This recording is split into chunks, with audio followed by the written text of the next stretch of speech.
Hello coders, उम्मीद करता हूँ आप पाइथन का ये जो कोर्स हमने लॉन्च किया है, हर टॉपिक्स को आप थ्योरेटिकली और प्रैक्टिकली समझ रहे हैं। एक चीज़ आपको बताना चाहूँगा कि सिर्फ़ आप वीडियोज़ मत देखिए, वीडियोज़ देखते हुए प्रैक्टिस कीजिए और कब तक आपको इस वीडियो को प्रैक्टिस करना है, जब तक आपको ब कोड को देखने की ज़रूरत ना पड़े। बगैर देखे आपको कोड लिखना आ जाए, जब तक हर वीडियो को आप प्रैक्टिस करते रहिए। अब इसमें से बहुत सारे स्टूडेंट्स कमेंट कर रहे थे कि सर ये कोड की फ़ाइल चाहिए, तो जैसे ही 1000 सब्सक्राइबर्स कंप्लीट हो जाएँगे, कोड की फ़ाइल मैं आपको लॉन्च कर दूँगा। आपको एक अलग से एक पोर्टल बना दूँगा, जहाँ पे आप हर कोड की जो फ़ाइल होगी, वो आपके पास आ जाएगी। ठीक है? तो लास्ट टॉपिक हमने फंक्शंस पढ़ी थी। उम्मीद करता हूँ आपने थ्योरेटिकल जो कॉन्सेप्ट था, वो क्लियर आपको हो चुका है। अगर कहीं पे डाउट आ रहा है, कन्फ्यूजन आ रहा है, तो कमेंट करना ना भूलिएगा। इस वीडियो में हम क्या पढ़ेंगे? इस वीडियो में हम पढ़ेंगे फंक्शंस को किस तरीके से बनाया जाता है, with parameter and without parameter, 2 भी चीज़ें। इसके अलावा वेरिएबल्स को किस तरीके से यूज़ किया जाता है, अगर वो variable outside of the function create हुआ है या फिर inside of the function create हो चुका है, ठीक है? इसके अलावा अगर आपको कंडीशंस लिखनी है, लूप लिखना है, कुछ कैलकुलेशंस करनी है, फ़ॉर्मूलाज़ अगर आपको बनाने हैं, तो किस तरीके से आप उन चीज़ों को करेंगे, हर पर्टिकुलर टॉपिक को हम प्रैक्टिकली देखेंगे। तो ये जो वीडियो होगा, वो कंप्लीट प्रैक्टिकली वीडियो होगा, जहाँ पे हम इन मल्टीपल एग्ज़ाम्पल्स देखेंगे, ठीक है? तो सबसे पहले फर्स्ट एग्ज़ाम्पल जो होगा हमारा, वो होगा यूज़र डिफाइंड फंक्शन के ऊपर, ठीक है? तो कल हमने जो टॉपिक पढ़ी थी, वहाँ पे हमने कवर किया था कि पाइथन के 2 टाइप्स फंक्शंस के 2 टाइप्स होते हैं। एक होता है आपका यूज़र डिफाइंड फंक्शन, एक होता है प्री डिफाइंड यानी कि बिल्ट इन फंक्शन, जैसे कि प्रिंट फंक्शन हो गया, टाइप फंक्शन हो गया, स्ट्रिंग के बिल्ट इन फंक्शंस हो गए, लिस्ट के बिल्ट इन फंक्शंस हो गए, टाइप कास्टिंग फंक्शंस हो गए, ये सारे के टॉपिक। तो आज हम देखेंगे यूज़र डिफाइंड फंक्शन, यानी कि आप खुद से कोई फंक्शन बना रहे हो, ठीक है? तो अब जब ये भी आप खुद से कोई फंक्शन बनाते हो, तो उसके अंदर 3 चीज़ें आपको देखनी होती हैं। पहली चीज़ ये है कि फंक्शन डिक्लेयर होना चाहिए, उसके बाद फंक्शन को आपको डिफाइन करना है, उसके बाद आप फंक्शन जो भी आपने बनाया है, उसको एक्सेस कर सकते हो। डिक्लेरेशन में क्या आता है? डिक्लेरेशन में 2 चीज़ें आती हैं। आपको पहले ये चीज़ें मेंशन करनी होती है कि आप उस फंक्शन का क्या नाम दे रहे हो। सेकंड चीज़ ये होती है कि अगर उस फंक्शन जो भी आपने फंक्शन बनाया है, उस फंक्शन के साथ आप कोई डेटा को एक्सेस कर रहे हो या नहीं। यानी कि जब आप फंक्शन एग्ज़ीक्यूट होगा, वहाँ पे कोई डेटा पास होगा या नहीं होगा, यानी कि पैरामीटर एंड आर्गुमेंट कॉन्सेप्ट, ठीक है? तो पहला जो फंक्शन हम बनाएँगे, वो फंक्शन विथआउट पैरामीटर होगा। इसके बाद जो हम एग्ज़ाम्पल देखेंगे, वो होगा विथ पैरामीटर वाला, ठीक है? तो यहाँ पे मैं एक डेफ कीवर्ड ले लेता हूँ, क्योंकि डेफ कीवर्ड यूज़ किया जाता है फंक्शंस बनाने के लिए। बहुत सारे इंटरव्यू में आपको पूछा जा सकता है कि डेफ कीवर्ड का यूज़ क्या होता है? तो सिंपल आंसर है, डेफ कीवर्ड यूज़ होता है फंक्शन को डिक्लेयर करने के लिए। तो यहाँ पे हम एक फंक्शन बना लेंगे, उसका नाम मैं ऐड कर देता हूँ टेस्ट। आप कोई और नाम भी दे सकते हो, ठीक है? और यहाँ पे मैं सिंपल एक स्टेटमेंट ले लेता हूँ प्रिंट, और यहाँ पे लिख देता हूँ हाय, ठीक है? तो अब ये जो आपने लिखा है डेफ टेस्ट, तो ये आपका क्या हो गया? ये आपका हो गया डिक्लेरेशन, ठीक है? और जभी भी आपने एक इंडेंटेशन मेंटेन किया, यानी कि एक आपने ब्लॉक ओपन किया और उस ब्लॉक के अंदर आप कोड लिख रहे हो, तो ये हो गया आपका कोडिंग एरिया, यानी कि आपका डिफाइनिंग एरिया, ठीक है? अब आपने फंक्शन लिख दिया है, अब उसको आपको एक्सेस करना है, उस फंक्शन को रन करना है, तो वो हो गया कॉलिंग एरिया, यानी कि फंक्शन का जो भी नाम था, अब उस फंक्शन को आप रन करेंगे, ठीक है? तो यहाँ पे आपका हाय प्रिंट हो रहा है, ठीक है? लेकिन अगर इस फंक्शन को मैं प्रिंट फंक्शन के साथ रन करता हूँ, तो अब यहाँ पे देखिएगा प्रिंट टेस्ट। तो आप यहाँ पे देख सकते हो, आपको एग्ज़ीक्यूशन में एक और चीज़ दिखाई देगी, वो होगा नन। तो अब यहाँ पे नन क्यों आ रहा है? नन इसलिए आ रहा है क्योंकि आपने रिटर्न कीवर्ड में कोई चीज़ मेंशन नहीं की है। ट्रांसफर स्टेटमेंट आपको टॉपिक याद होगा, कंट्रोल फ्लो स्टेटमेंट जब हमने स्टार्ट की थी, तो मैंने बताया था कि कंडीशनल स्टेटमेंट होती है, इटरेटिव स्टेटमेंट होती है और ट्रांसफर स्टेटमेंट, ये 3 टॉपिक्स होते हैं। ट्रांसफर स्टेटमेंट के अंदर 4 कीवर्ड्स आते हैं, तो इस टॉपिक जब हमने ये टॉपिक पढ़ी थी, वहाँ पे मैंने 3 ही कीवर्ड यूज़ किए थे और आपको बताया था कि 4th कीवर्ड मैं फंक्शन में यूज़ करूँगा। तो ट्रांसफर स्टेटमेंट के अंदर हमने कौन से कीवर्ड यूज़ किए थे, कमेंट में बताइएगा? पास, कंटिन्यू एंड ब्रेक, ठीक है? तो अब जो 4th कीवर्ड है, वो है रिटर्न कीवर्ड। रिटर्न कीवर्ड का काम क्या है? जभी भी आपने एक फंक्शन क्रिएट किया और उस फंक्शन के अंदर जभी भी आपने रिटर्न कीवर्ड यूज़ कर लिया कोई भी लाइन के अंदर, तो वो जो लाइन होगी, वो फंक्शन की आखिरी लाइन बन जाएगी, last line of the function. क्यों? क्योंकि रिटर्न कीवर्ड का काम क्या है? जभी भी आपने रिटर्न कीवर्ड यूज़ कर लिया, तो आपका फंक्शन क्या करेगा, आपका प्रोग्राम क्या करेगा कि वो फंक्शन को उस लाइन पर टर्मिनेट कर देगा, एंड कर देगा। यानी कि वो समझ जाएगा कि यहाँ पे आपका जो कोड है, वो कंप्लीट हो चुका है, एंड हो चुका है। तो यहाँ तक ही आपका कोड चलेगा। एग्ज़ाम्पल के ज़रिए से मैं आपको बताता हूँ। यही जो टेस्ट है, मैं इसको यहाँ पे लिख देता हूँ। और यहाँ पे मैं रिटर्न कीवर्ड यूज़ कर लेता हूँ एंड यहाँ पे लिख देता हूँ हेलो। इसके बाद में कुछ प्रिंट फंक्शंस लिखता हूँ, ठीक है? तो यहाँ पे हम लिख देते हैं वेलकम, ठीक है? एक और लाइन लिख देते हैं प्रिंट पाइथन फंक्शन, ठीक है? तो यहाँ पे हमने मल्टीपल लाइन्स लिख ली है, आप देख सकते हो। तो सेकंड ज फर्स्ट लाइन में हमने प्रिंट हाय लिखा है, सेकंड में रिटर्न हेलो लिखा है, ठीक है? थर्ड और फोर्थ लाइन में हमने कुछ और चीज़ें लिखी हैं प्रिंट फंक्शन के अंदर ही। जैसे मैं इसको रन करता हूँ, ठीक है? अब यहाँ पे हमने इसको मैं टेस्ट के ज़रिए से प्रिंट फंक्शन के ज़रिए से रन करता हूँ, ताकि आपको और चीज़ें क्लियर हो जाए। तो आप यहाँ पे देख सकते हो कि आपके पास हाय प्रिंट हुआ है और आपके पास हेलो प्रिंट हुआ है। तो अब ये जो चीज़ें हैं कि ये जो लाइन नंबर 4 एंड 5 थी, वेलकम और पाइथन फंक्शन, ये रन क्यों नहीं हुआ? इंटरव्यू में पूछा जा सकता है आपको। तो आंसर सिंपल है, जैसे ही आपने रिटर्न कीवर्ड यूज़ कर लिया, तो आपका फंक्शन क्या करेगा? आपका फंक्शन उस लाइन को आखिरी लाइन बना देगा। यानी उसके बाद आपने जो भी लिखा है, वो क्या हो जाएगा? वो इग्नोर हो जाएगा। जब तक आपने रिटर्न कीवर्ड यूज़ कर लिया, तो उससे पहले जो चीज़ें लिखी गई थी और उस लाइन के अंदर जो चीज़ें लिखी गई थी, वहाँ तक काम करेगा। रिटर्न के बाद जो भी चीज़ें आपने लिख दी, वो सारी की सारी चीज़ें आपकी इग्नोर हो गई हैं, ठीक है? अगर इससे पहले अगर मैं ये चीज़ों को लिख देता था, ठीक है? तो यहीं पे मैं क्या करूँगा, रिटर्न जो हमारा कीवर्ड होगा, इसको मैं लास्ट में लिख देता हूँ। हम लास्ट में लिख देंगे और अब इसको रन करके देखता हूँ, तो आप देख सकते हो, इसको प्रिंट के साथ ही रन ताकि आपको कोई कन्फ्यूजन ना हो। तो अब यहाँ पे आप देख सकते हो कि हर लाइन यहाँ पे प्रिंट हो रही है, क्योंकि रिटर्न यहाँ पे कहाँ लिखा गया है? लास्ट में लिखा गया है। रिटर्न के बाद कोई लाइन थी ही नहीं, तो प्रिंट कहाँ से होगी? उससे पहले जितनी भी चीज़ें लिखी गई थी, हर लाइन यहाँ पे प्रिंट हो रही है। उम्मीद करता हूँ कॉन्सेप्ट क्लियर हो रहा है। अगर आपको चीज़ें समझ में नहीं आ रही है, कहीं पे भी कन्फ्यूजन हो रहा है, तो आप सिर्फ़ वहाँ पे कमेंट पे लिख दीजिए कि ये जो अब टाइम था 2 मिनट्स 40 सेकंड पे, ये चीज़ें मुझे समझ में नहीं आई हैं। सर, क्या आप इसमें एक्सप्लेन कर सकते हो? तो मैं वहाँ पे कमेंट में आपका रिप्लाई दे दूँगा। अगर कोई डाउट ज़्यादा कॉम्प्लेक्स होता है, तो उसके ऊपर एक शॉर्ट वीडियो भी बना दूँगा। ठीक है? चैनल को सब्सक्राइब करते रहिए। वीडियोज़ पे व्यूज़ तो आ रहे हैं, लाइक्स बिल्कुल नहीं आ रहे, तो हर वीडियो को लाइक करते रहिए। ठीक है? तो नेक्स्ट एग्जांपल हम देखेंगे। अब यहाँ पे क्या हो गया कि आपने फंक्शन को बना लिया। अब यहाँ पे हमने वेरिएबल्स को एक्सेस नहीं किया, तो वेरिएबल को एक्सेस कर लेते हैं। तो एक वेरिएबल जो यूज़ करूँगा मैं, वो फंक्शन के अंदर यूज़ करूँगा और एक वेरिएबल को यूज़ करूँगा फंक्शन के आउटसाइड, ठीक है? और उसमें का मैं आपको डिफरेंस भी बताऊँगा, ठीक है? तो पहले मैं एक वेरिएबल क्रिएट कर लेता हूँ स्टूडेंट 1 और यहाँ पे मैं ना नेम ऐड कर लेता हूँ सचिन, ठीक है? अब यहाँ पे मैं एक फंक्शन क्रिएट करूँगा टेस्ट और यहाँ पे सिंपली एक मैसेज ऐड कर दूँगा मैं स्टूडेंट स्टूडेंट 1, ठीक है? यहाँ पे ऐड कर देते हैं वेलकम टू पाइथन, ठीक है? हमने यहाँ पे एक मैसेज ऐड कर दिया। अब इसको मैं रन कर लेता हूँ टेस्ट, तो आप देख सकते हो कि परफेक्टली ये एग्ज़ीक्यूट हो रहा है, ठीक है? यानी कि आप एक वेरिएबल को एक फंक्शन के अंदर एक्सेस कर सक रहे हो। नेक्स्ट चीज़ मैं क्या करूँगा, एक सेम फंक्शन यहाँ पे एक और बना लेता हूँ। अब इसके अंदर मैं एक और वेरिएबल को क्रिएट कर लेता हूँ। तो यहाँ पे स्टूडेंट 2, ठीक है? और इसको यहाँ पे रन करा लेते हैं। यहाँ पे हमने कुछ ऐड नहीं किया, तो यहाँ पे नेम ऐड कर लेते हैं। स्मिथ ऐड कर लेते हैं। तो आप यहाँ पे देख सकते हो, जो हमने वेरिएबल क्रिएट किया था फंक्शन के अंदर, वो भी एग्ज़ीक्यूट कर रहा है, ठीक है? अगर आपने वेरिएबल लिया है फंक्शन के बाहर, आप उसको एक्सेस करना चाहते हो, फंक्शन के अंदर आप एक्सेस कर सकते हो। अगर कोई वेरिएबल फंक्शन के अंदर ही है, अगर आप उसको भी एक्सेस करना चाहते हो, तो आप एक्सेस कर सकते हो, ठीक है? ये चीज़ें आपकी क्लियर हो चुकी हैं, 2 के 2। अगर आपको कोई नंबर्स के साथ कैलकुलेशन करना है, तो वो भी कर सकते हो। एग्ज़ाम्पल ले लेते हैं फंक्शन ऐड और यहाँ पे हम 2 डेटा ऐड कर लेते हैं और यहाँ पे मैं रिटर्न कर दूँगा A+, ठीक है? और जैसे आपने फंक्शन को रन कर दिया, आपके पास जो 12 रिज़ल्ट है, वो प्रिंट हो रहा है। अब यहाँ पे एक क्वेश्चन आता है कि समझ लीजिए कि अब ये जो मैंने फंक्शन बनाया है, ठीक है, 49, अब मुझे बार-बार मुझे क्या करना है, स्टूडेंट के नेम चेंज करना है। यानी कि आप समझ लीजिए कि आज हॉलिडे है, ठीक है, आज क्लास नहीं है। अब मुझे डिफरेंट-डिफरेंट स्टूडेंट्स को वो मैसेज भेजना है, तो आप यहाँ पे कोई नेम फिक्स नहीं कर सकते। अगर आपने कोई नेम फिक्स कर दिया और आपने उस फंक्शन को चला दिया, तो एवरी टाइम आपको यहाँ पे कोड को एडिट करना पड़ेगा और फिर उस फंक्शन को आपको चलाना पड़ेगा। तो ये पॉसिबल नहीं है, क्योंकि जभी भी आप कोई एप्लीकेशन बनाते हो, तो मोस्टली वो डायनामिक एप्लीकेशन होती हैं और इस तरीके के एप्लीकेशंस में डेटा चेंज होते रहता है, डेटा फिक्स नहीं होता है, ठीक है?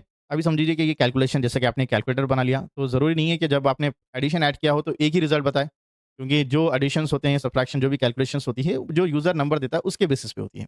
ना कि हमने जो नंबर फिक्स किए हैं, उसके बेसिस पे कैलकुलेशन होगा, राइट? तो इसके लिए हमको क्या यूज़ करना पड़ेगा? हमको यूज़ करना पड़ेगा parameter and arguments. Last class में मैंने ऑलरेडी आपको एक्सप्लेन कर दिया था कि पैरामीटर और आर्गुमेंट का कॉन्सेप्ट क्या होता है। पैरामीटर आपका एक वेरिएबल की तरह यूज़ होता है, जो डेटा को स्टोर करता है। आर्गुमेंट का मतलब ये होता है कि वो डेटा होता है। यानी कि आपने जो भी डेटा पास किया, उसको आर्गुमेंट कहते हैं और वो डेटा किस तरीके से काम करेगा, पहले जाके वो स्टोर होगा पैरामीटर के अंदर, फिर आप उस डेटा को जिस तरीके से यूज़ करना चाहते हो, आप कोड में उस डेटा को यूज़ कर सकते हो, ठीक है? तो यहाँ पे हम एक फंक्शन बनाएँगे। पहले हम क्या करेंगे, एक स्ट्रिंग डेटा ले लेंगे, यानी कि एक मैसेज पास करना है। और मैसेज हम पास करेंगे, टुडे इज़ हॉलिडे, ठीक है? अब इस मैसेज को मुझे पास करना है मल्टीपल स्टूडेंट के नेम्स के साथ। तो यहाँ पे मैं क्या कर लेता हूँ, एक मैसेज एक फंक्शन मैंने बना लिया और यहाँ पे मैंने एक पैरामीटर ऐड कर देता हूँ। पैरामीटर आप कोई भी नाम ले सकते हो, लेट्स टेक स्टूडेंट और यहाँ पे मैं एक मैसेज एग्ज़ीक्यूट कर देता हूँ कि हाय स्टूडेंट, ठीक है? टुडे इज़ हॉलिडे, ठीक है? तो यहाँ पे आपका फंक्शन है। तो अब यहाँ पे मैं क्या कर सकता हूँ, कोई भी फॉर एग्ज़ाम्पल मुझे डायरेक्ट कोई एक स्टूडेंट का नेम पास करना है, जैसे कि जॉन हो गया। तो अब यहाँ पे प्रिंट हो रहा है, हाय जॉन टुडे इज़ हॉलिडे, ठीक है? इसके अलावा हमने 2 वेरिएबल्स पहले लिए थे। आप देख सकते हो कि हमने स्टूडेंट 1 भी एक वेरिएबल लिया था। इसको मैं यहाँ पे ऐड कर लेता हूँ, मैसेज, और यहाँ पे लिखता हूँ स्टूडेंट 1। तो आप यहाँ पे देख सकते हो, हाय सचिन टुडे इज़ हॉलिडे, यहाँ पे प्रिंट हो रहा है। एक और वेरिएबल लिया था हमने, फंक्शन के अंदर लिया था। अब यहाँ पे देखते हैं, क्या मैं इस वेरिएबल को एक्सेस कर सकता हूँ या नहीं कर सकता हूँ, ठीक है? तो यहाँ पे मैं ले लेता हूँ मैसेज, और यहाँ पे लिख देता हूँ स्टूडेंट 2। तो जैसे मैंने इसको रन कर लिया, अब यहाँ पे क्या हो रहा है कि यहाँ पे मुझे सेकंड मैसेज का भी आ रहा है कि हाय स्मिथ टुडे इज़ हॉलिडे, ये मेरे को एक्सेस हो रहा है, ठीक है? लेकिन अगर समझ लीजिए कि मैंने कोई एक फंक्शन बनाया है, ठीक है? और यहाँ पे लिख देता हूँ टेस्ट 2, और यहाँ पे मैंने लिख दिया स्टूडेंट 3, और कुछ और नेम हम ऐड कर लेंगे, रोहित, ठीक है? और यहाँ पे लिख देता हूँ रिटर्न, ठीक है? अब मैं स्टूडेंट 3 को एक्सेस करना चाहता हूँ, ठीक है? तो यहाँ पे अब लिख देते हैं मैसेज, और यहाँ पे लिख देता हूँ स्टूडेंट 3। तो अब यहाँ मुझे एरर आ जाएगा। अब आपका क्वेश्चन ये होगा कि सर, जब हम स्टूडेंट 2 को हम यूज़ कर रहे थे, क्योंकि वो भी फंक्शन के अंदर लिखा गया था, तो ये प्रॉपर्ली एक्सेस हो चुका है। लेकिन जब हमने स्टूडेंट 3 को लिखा, क्योंकि वो भी सेम चीज़ है, आपने फंक्शन के अंदर लिखा, तो वो एक्सेस क्यों नहीं हो रहा? क्योंकि वो फंक्शन हमने ऑलरेडी रन कर दिया था, तो वो वेरिएबल एक्सेसिबल हो रहा था। लेकिन अब यहाँ पे क्या हुआ कि ये जो फंक्शन है वो रन हो नहीं हुआ है, इसलिए यहाँ पे वेरिएबल एक्सेस नहीं हो रहा है, ठीक है? तो आपको एक चीज़ बता दूँ कि जो वेरिएबल्स होते हैं, ठीक है? आपके पास जो भी वेरिएबल्स होते हैं, वो 2 तरीके के वेरिएबल्स होते हैं। एक आ जाएगा आपका ग्लोबल वेरिएबल्स, एक होता है आपका लोकल वेरिएबल्स। ग्लोबल वेरिएबल्स का मतलब ये होता है कि अगर कोई आपने वेरिएबल बनाया है, वो किसी ब्लॉक के अंदर आपने क्रिएट नहीं किया है, तो वो वेरिएबल क्या होगा, कहीं पे भी एक्सेसिबल हो जाएगा। लेकिन लोकल वेरिएबल क्या होता है कि आपने कोई ब्लॉक के अंदर एग्जीक्यूट किया होता है, और वो जब जब तक वो ब्लॉक एग्जीक्यूट नहीं होता है उस स्पेसिफिक फाइल के अंदर, तो आप उन वेरिएबल्स को यूज़ नहीं कर सकते हैं। तो आपको मेक श्योर होना पड़ता है कि कभी भी आप कोई एक वेरिएबल बना रहे हो, अगर उस वेरिएबल के अंदर आपने कोई डेटा को स्टोर किया है और उस डेटा को आपको हर जगह यूज़ करना है, तो आप उसको एज़ ए ग्लोबल वेरिएबल बनाइए, ना कि लोकल वेरिएबल, ठीक है? क्योंकि लोकल वेरिएबल की जो एक्सेसिबिलिटी होती है, वो एक ब्लॉक के अंदर ही रहती है, ठीक है? अगर वो एग्ज़ीक्यूट नहीं होता है, तो फिर उसको कोई और चीज़ के साथ आप यूज़ नहीं कर सकते हैं। तो ये चीज़ें होती है, तो ज़्यादा आप कन्फ्यूज़ मत होइए। तो आप सिंपल चीज़ें रखिए आप, कि आपने एक वेरिएबल लिया, अगर आपको उसको हर जगह पे यूज़ करना है, तो आप उसको कोई एक ब्लॉक के अंदर मत बनाइए। जैसा कि मैंने एक वेरिएबल बना लिया है स्टूडेंट 4, और यहाँ पे मैं लिख देता हूँ कोहली। तो अब ये जो वेरिएबल है, कोई ब्लॉक के अंदर नहीं है। ब्लॉक के अंदर मतलब कोई कंडीशन के अंदर लिखा नहीं गया है, कोई लूप के अंदर क्रिएट नहीं हुआ है, या फिर ये कोई फंक्शन के अंदर क्रिएट नहीं हुआ है। ये इंडिविजुअली क्रिएट हुआ है, ये कोई ब्लॉक के अंदर क्रिएट नहीं हुआ है, ठीक है? कोई ब्लॉक के अंदर इसका डिपेंडेंट नहीं है इसका, ठीक है? ये इंडिविजुअली क्रिएट हुआ है। तो अब इस वेरिएबल को आप कहीं भी यूज़ कर सकते हो। आप इफ कंडीशन के अंदर भी यूज़ कर सकते हो, लूप के अंदर भी यूज़ कर सकते हो, फंक्शंस के अंदर भी यूज़ कर सकते हो। आगे जाके हम जब जब हम क्लासेस पढ़ेंगे, तो वहाँ पे आप क्लासेस के अंदर भी यूज़ कर सकते हो, ठीक है? तो अब इसको मैं फिर से एक बार आपको समझाने के लिए स्टूडेंट 4 यहाँ पे रन कर लेता हूँ, तो आप देख सकते हो कि ये जो वेरिएबल है, ये एक्सेस हो रहा है, ठीक है? इसी तरीके से आप नंबर्स को भी यूज़ कर सकते हो। एग्ज़ाम्पल, मुझे एक फ़ॉर्मूला बनाना है, जहाँ पे मुझे square of the number execute करना है, तो आप किस तरीके से यूज़ करेंगे? आप एक फ़ंक्शन का नेम क्रिएट करेंगे, जैसा कि यहाँ पे हमने स्क्वायर लिख दिया, और यहाँ पे एक पैरामीटर का नेम ले लिया हमने नम। तो ये जो वेरिएबल हो गया, जैसा कि यहाँ पे स्टूडेंट लिखा था, तो ये स्टूडेंट क्या हो गया? ये पैरामीटर हो गया। जभी भी आप इस फ़ंक्शन को रन कर रहे थे, तो यहाँ पे जो भी आपने डेटा को पास किया है, वो आपका आर्गुमेंट हो जाएगा, ठीक है? तो यहाँ पे हमने नम लिखा है, तो यहाँ पे मैं कमेंट में लिख देता हूँ, नम क्या है आपका? नम आपका हो गया पैरामीटर। और यहाँ पे हम एक फ़ॉर्मूला बता देंगे, जो भी आपने नंबर पास किया है, उस नंबर को सेम नंबर से आप मल्टीप्लाई कर दीजिए, ताकि आपको स्क्वायर का रिज़ल्ट आ जाए। तो अब यहाँ पे मैं एक नंबर पास कर रहा हूँ 5, तो आपने यहाँ पे जो भी नंबर पास किया है, ठीक है? तो ये आपका जो भी 5 है गया, तो 5 क्या हो गया? ये आपका एक डेटा हो गया, तो ये क्या हो गया? ये आपकी आर्गुमेंट हो गई, ठीक है? तो उस बेसिस पे यानी 5 इंटू 5 25 आपका रिज़ल्ट आ रहा है। अगर इसकी जगह पे कुछ और डेटा मुझे पास करना है, तो वो भी डेटा आप पास कर सकते हो। Example, square of the given number 7, तो आप देख सकते हो 49 यहाँ पे प्रिंट हो रहा है। इसके अलावा अगर कुछ और कैलकुलेशंस करानी है, यानी कि एक से ज़्यादा पैरामीटर आप ले सकते हो, एन नंबर ऑफ पैरामीटर आप ले सकते हो। जैसा कि अगर मुझे कुछ कैलकुलेशंस करानी है, ऐड, ठीक है? यहाँ पे हम 2 नंबर पास कर लेते हैं, n1 एंड n2, और यहाँ पे मैं रिटर्न कर दूँगा n1 प्लस n2, और यहाँ पे हम 2 डेटा को हम पास कर लेंगे हम, ऐड 2, 3, तो आप देख सकते हो कि यहाँ पे रिज़ल्ट हो रहा है 4, 5। तो आप जो भी डेटा पास करोगे, उस डेटा के हिसाब से आपको यहाँ पे रिज़ल्ट जनरेट हो जाएगा, ठीक है? उम्मीद करता हूँ आपको कॉन्सेप्ट समझ में आ रहे हैं। अब हम क्या करेंगे, तो हमने नंबर्स ले लिए, हमने स्ट्रिंग वैल्यूज़ भी ले ली हैं, हमने वेरिएबल्स का यूज़ कर लिया है। अब हम क्या करेंगे, अब हम कंडीशंस को यूज़ करेंगे।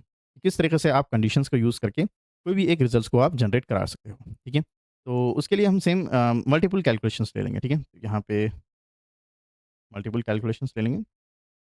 तो एक मैं यहाँ पे ले लूँगा कैल्सी और यहाँ पे आपको एक नंबर 1 ऐड करना है और नंबर 2 ऐड करना है और थर्ड जो मेरा पैरामीटर होगा, वो मैं यूज़ करूँगा ऑपरेटर, ठीक है? तो यहाँ पे मैं कंडीशन ऐड कर दूँगा कि अगर मेरा जो ऑपरेटर है, अगर यहाँ पे किसी ने प्लस यूज़ किया है, ठीक है?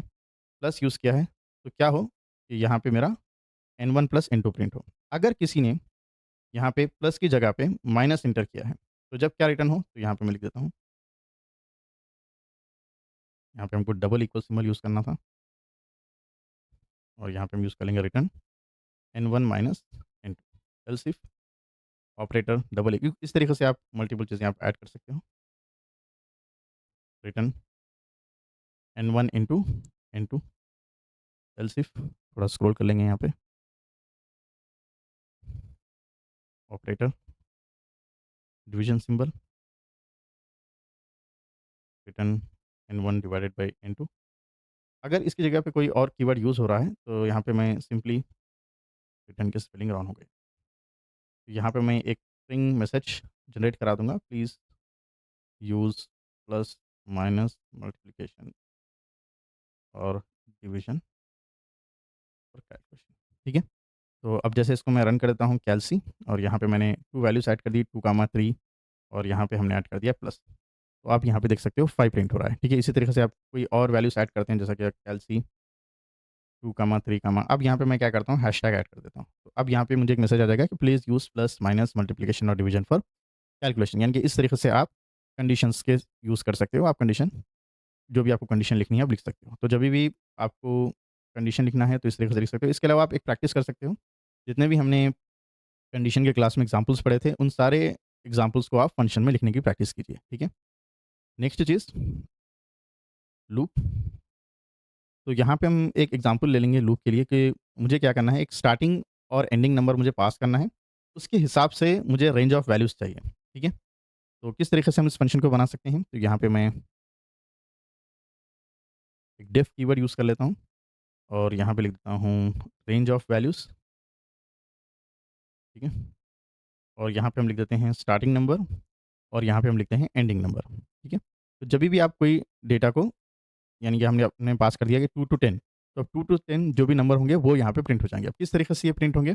इसके लिए हम एक लूप चलाएँगे तो यहाँ पे लिख देता हूँ मैं for I in range of जो भी आपका स्टार्टिंग नंबर होगा और यहाँ पे हम एंड प्लस 1 क्योंकि जो आपका रेंज वैल्यू में जभी भी आप लास्ट वैल्यू जाते हैं क्योंकि वो डेसिमल नंबर से स्टार्ट होता है, 0 से स्टार्ट होता है। अगर आपने 9 लिख दिया तो वो 8 पे एंड हो जाएगा। अगर आपने 10 लिख दिया तो वो 9 पे एंड हो जाएगा। तो इसलिए हम क्या करेंगे, बेटर है कि हम +1 ऐड कर दें, ठीक है? और यहाँ पे हम क्या कर देंगे, उस नंबर्स को हम प्रिंट करा देंगे। तो यहाँ पे हम लिख देंगे प्रिंट, ठीक है? अब इस फंक्शन को मैं रन करा लेता हूँ रेंज ऑफ द नंबर।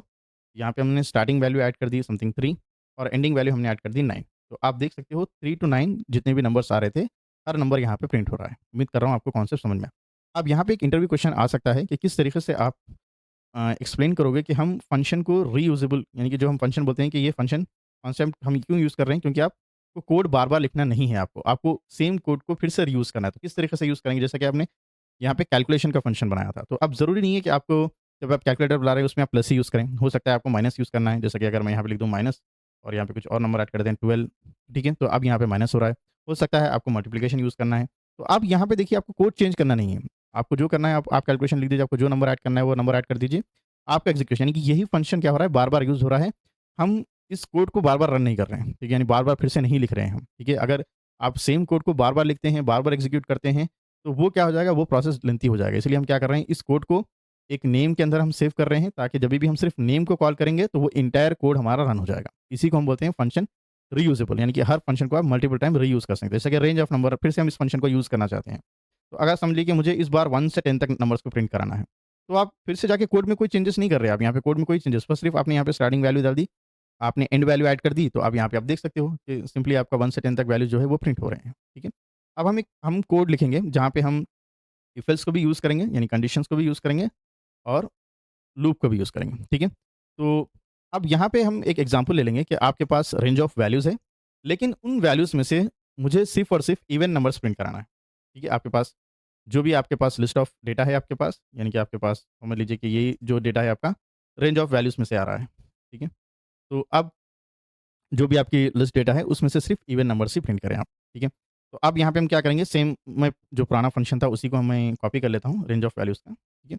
लेकिन इसमें से मुझे सिर्फ इवन नंबर ही एक्सट्रैक्ट करना है। तो ये आपका जो वैल्यूज़ हो गए रेंज ऑफ वैल्यूज़ आपके आ गए। तो मैं यहाँ पे क्या करता हूँ एक वेरिएबल ले लेता हूँ माय लिस्ट। अब इसके अंदर क्या करूँगा कि ये जो भी इसमें से जो डेटा था मुझे सिर्फ इवन नंबर्स ही प्रिंट करना था। अब तो मैं यहाँ क्या करूँगा प्रिंट नहीं लिखूँगा, बल्कि यहाँ पे मैं कंडीशन ऐड करा दूँगा कि अगर ये जो डेटा आ रहा है मेरे पास, उसका जो रिमाइंडर वैल्यू है अगर वो 0 हो जाता है, अगर 2 से डिवाइड करते हैं हम 0 हो जाता है, तो वो नंबर को आप क्या करो, वो नंबर को आप अपेंड कर दो। और कहाँ पे आपको अपेंड करना है?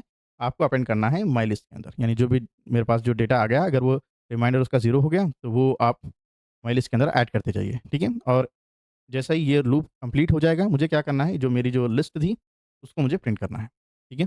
तो जैसा मैं इसको अभी रन करता हूँ, ठीक है? तो यहाँ पे हम देख सकते हैं रेंज ऑफ नंबर। अब यहाँ पे मैं क्या करता हूँ 1 से 10 तक का नंबर लेता हूँ, तो आप देख सकते हो, यहाँ पे सिर्फ़ मुझे इवन नंबर्स ही प्रिंट हो रहे हैं, ऑड नंबर्स प्रिंट नहीं हो रहे हैं, क्योंकि मैंने यहाँ पे एक लूप भी चलाया है और एक कंडीशन भी चलाई है।